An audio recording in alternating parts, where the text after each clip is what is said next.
Good evening and salutations, my GH fans. You know, I do want to sit there and start off by simply saying that, I find this particular scene to be a very, I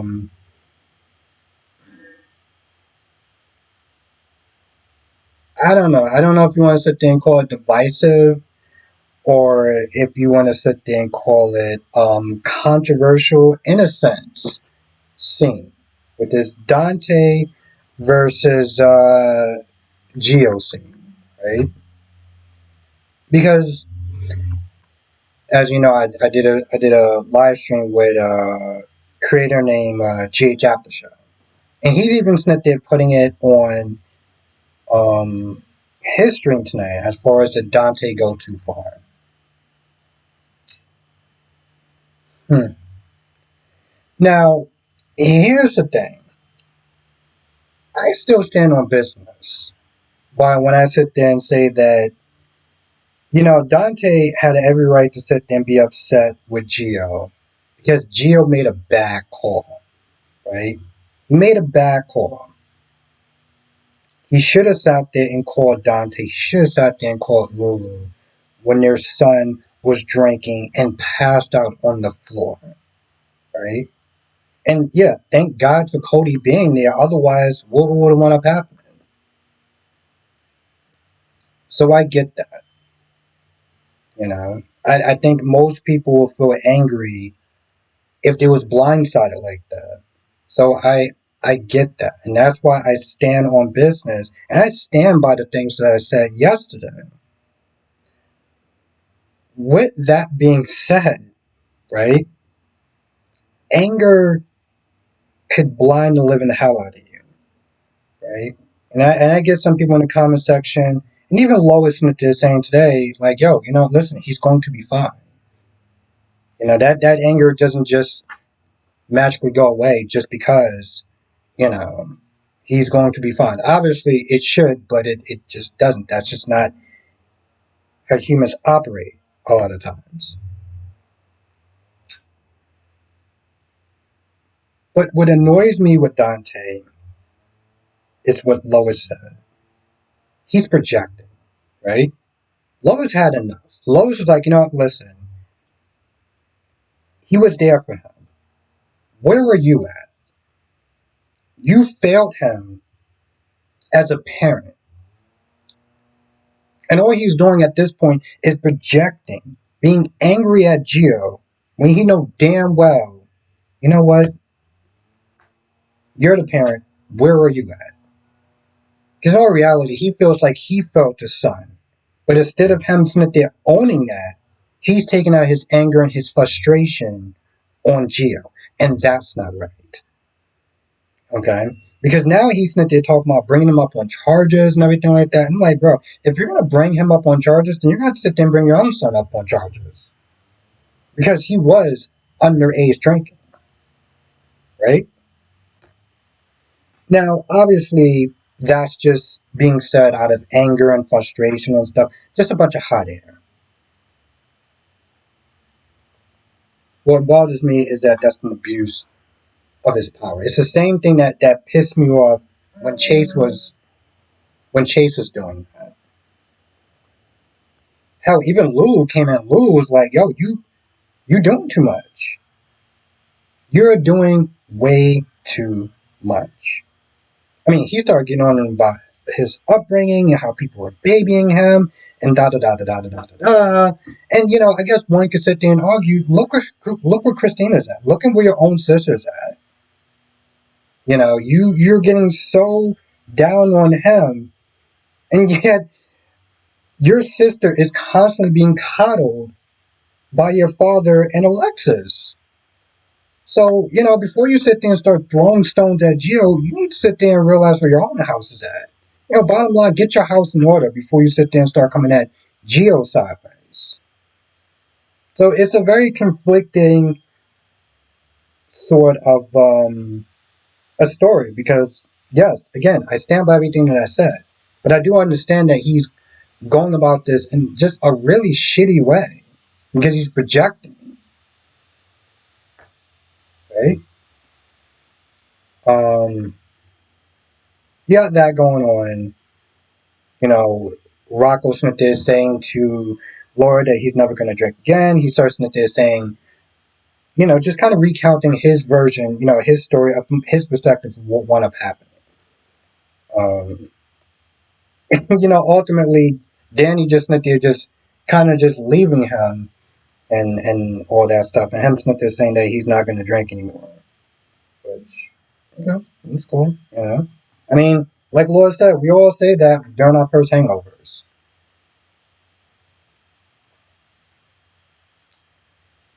Now, the scene with Brooklyn and Chase in the beginning, Chase Smith saying that he went over Lulu's house to give her a piece of her mind because she keeps Smith driving you crazy. Instead of you Smith saying, maybe you need to sit there and have some thicker skin and not be all pissy and bitchy about what Lulu's writing because it's her job and she don't have to sit there and consider your feelings in anything that she does. Which was just annoying. I'm like, bro, you're just being her personal lapdog. I don't respect that shit whatsoever. Um,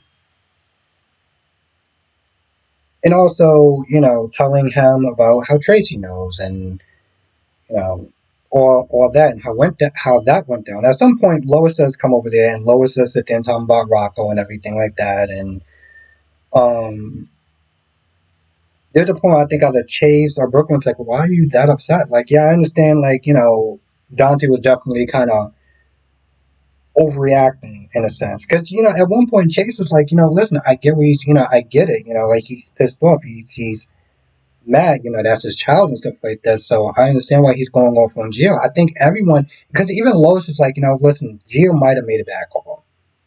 He did make a bad call. Like there's no might in any of this, but they were just like, why are you this bothered by it? There's one point of notice that may come back later on. There's a point where Cody is there, right? Cody, Cody's the one that told them about the initial Rocco and everything like that situation. He's drinking and stuff, and he's drinking and stuff, and he gets back his card. Well, he gets back a card because he put it on tap, and he's like, "No, this is the wrong card."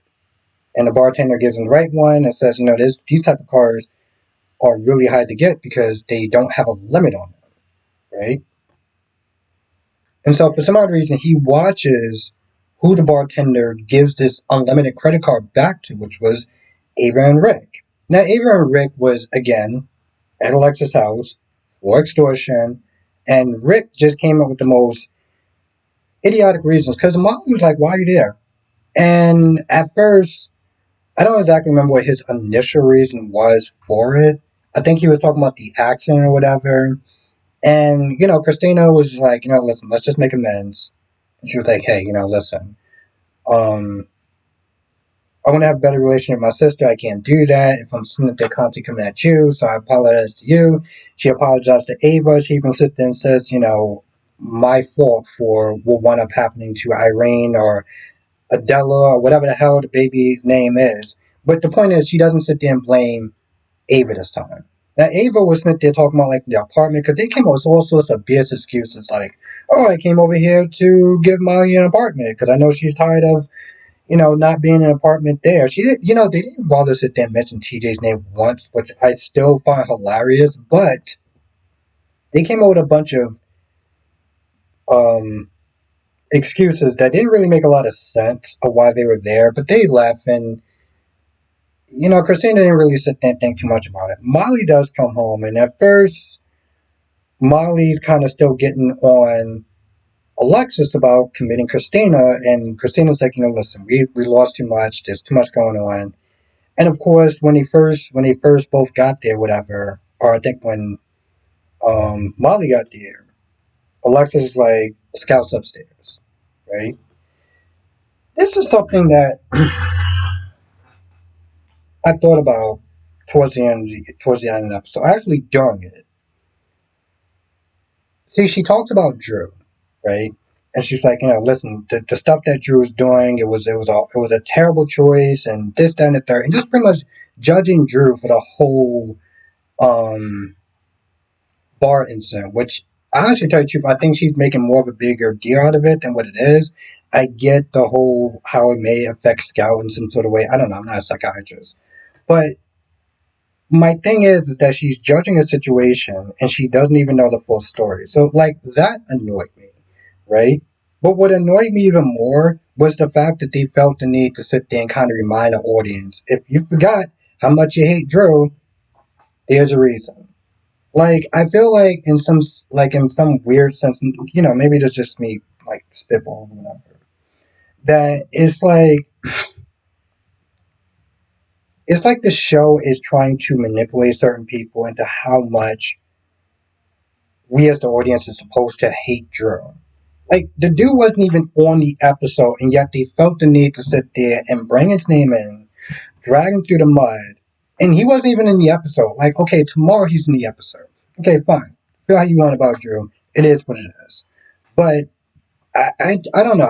I feel like there's a certain level where it's like GH just has to remind you because you know the old saying back in the day, people watch a show that you love to hate, right? Given the ratings and everything like that. But I guess for me, I'm just kind of like, the show could just sit there and kind of stand on its own merit without sitting there reminding people to tune in just to hate Drew. I don't know. That's just me. Um,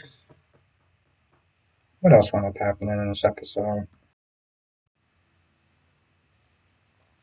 Vaughn is sitting there talking to Jack about, Dalton and Anna. And one of the things he does sit there and bring up is Jocelyn, her hesitation of completing the mission because, she felt bad or whatever about screwing over Emma.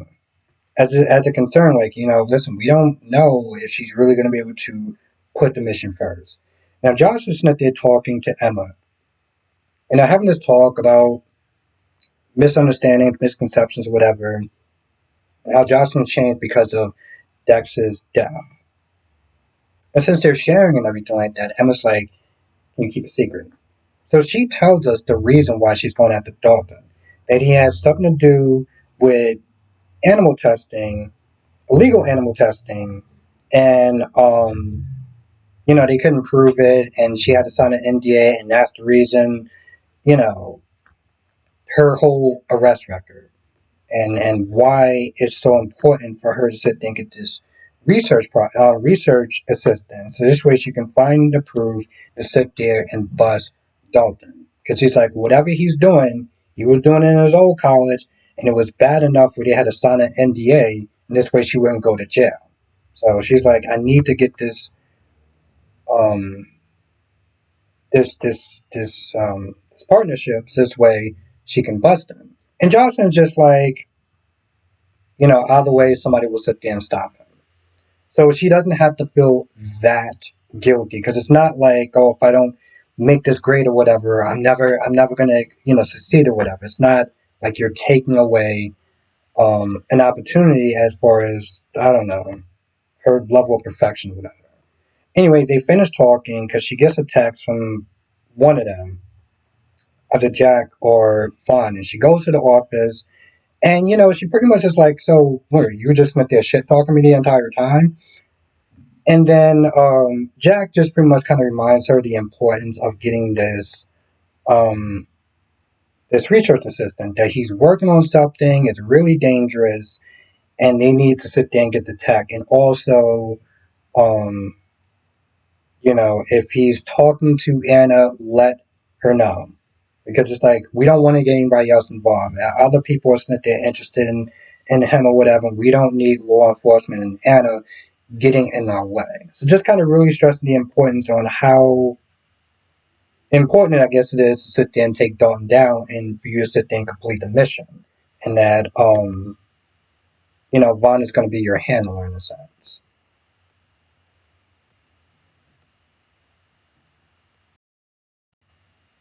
Anyway, towards the end of the episode, I think Lulu was sitting there saying, like, she said something about Lois and, like, want to kind of investigate her more as far as like where did Lois do the adoption at. Because she wants to, and she pretty much just wants to make it her mission to continue to search for the truth. And so she still essentially is not listening to anyone. She's not listening to Chase. She's not listening to Laura. She's not listening to Brooklyn. She's just doing whatever the hell that she wants. Consequences, other people's feelings, be damned. That's that's just where it comes from. That's just where it comes to when it comes towards Lulu. Um, I feel like that's about it for the most part. There might have been some stuff here or there that I did miss, but like I said, I think it's interesting about this particular part with Dante, right? This whole Dante. Oh, I did not get done. I'm not done. I mean, there's a point where Gio feels bad. He talks to Emma, and Emma is like, listen, he doesn't seem like he really knows you. You're not that type of person. You're a good person. You help me out, and I think Lois was even sitting there saying, like, you acting like if this was anybody else and it wasn't Gio, like any other college kid, they would have sat there and just laughed at him and just kept walking, you know? And I think that's kind of the same message that Emma was sitting there saying, like, he doesn't really know you. But Dante ripped into him so bad to the point where he was defending Dante to Lois, and he was sitting there saying, that's just how he feels. Now, granted, this whole setup, this whole him going extra, going to the max, and like I said, it doesn't take away from the initial anger that he had towards Gio, as far as Gio making the wrong call. I stand by that. But there's a point where it's like you either let the anger take over, or you kind of realize, listen, I said a lot of stuff in the heat of the moment. I do appreciate you being there and stuff like that, and I'm sorry that I made, because again, no, people aren't perfect. When they get angry, and that's another thing. Like, people got upset that Dante got angry and said the stuff that he said to Gio, right? Saying that he was wrong and everything like that. Anger doesn't work off of logic, right? It does not work off of logic.